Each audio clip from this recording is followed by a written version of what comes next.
بسم اللہ الرحمن الرحیم۔ ویسے تو آپ جانتے ہیں کہ پاکستان میں کلرک بھی 1.25 سیر ہیں اور پھر سیکٹری تو آپ کو پتہ ہے ویسے ہی 2 سیر ہیں۔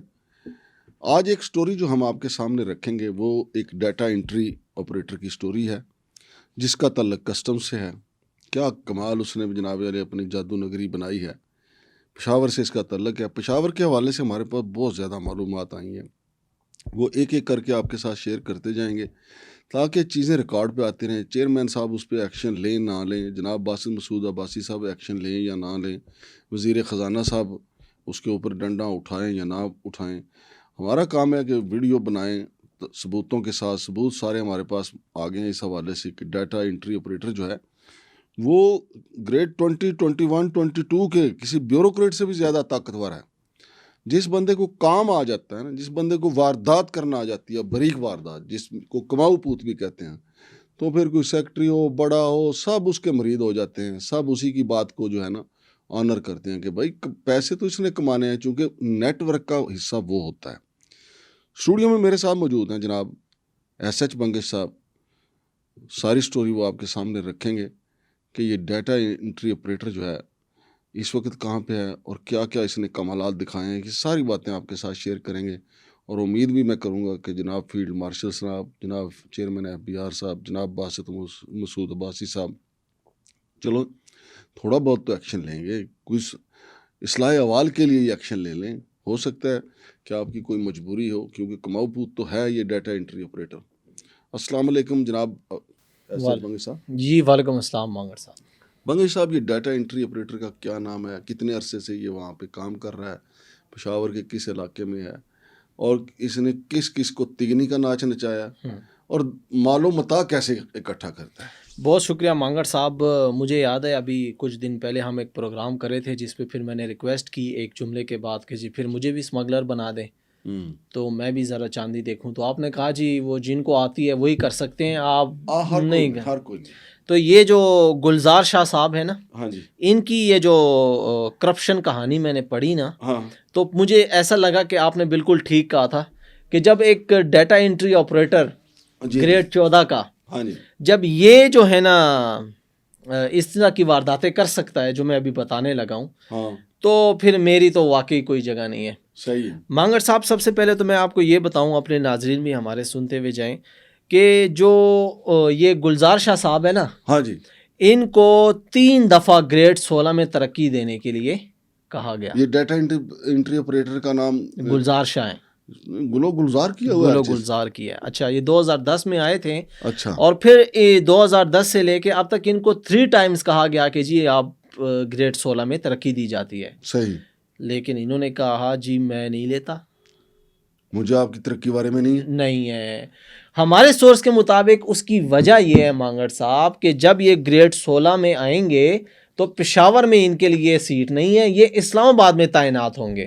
صحیح، تو جبکہ ان کے جو شاخیں ہیں، جو جڑیں ہیں، جو انہوں نے وہاں افسران میں پھیلائی ہیں، افسران سے زیادہ اسمگلروں میں پھیلائی ہیں، تو وہ پشاور میں ہی ہے، اسلام آباد میں یہ نہیں آپریٹ کر سکتے۔ وہ مال جو تنخواہ کے علاوہ یہ کماتے ہیں نا، وہ اسلام آباد میں یہ نہیں کما سکتے، لہٰذا انہوں نے 3 ٹائمز گریڈ 16 کو ہی ریجیکٹ کر دیا۔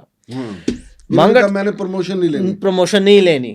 ناظرین سن رہے ہیں، کبھی دیکھا ہے کوئی سرکاری افسر کے میں نے پروموشن نہیں لینی، وہ بھی گریڈ 16 کی، گریڈ 16 کی، یعنی گزٹڈ آفیسر سے تھوڑا سا پاس، بالکل اس کے گھر کے ساتھ پڑوسی ہو جاتا ہے بندہ گریڈ 16 والا۔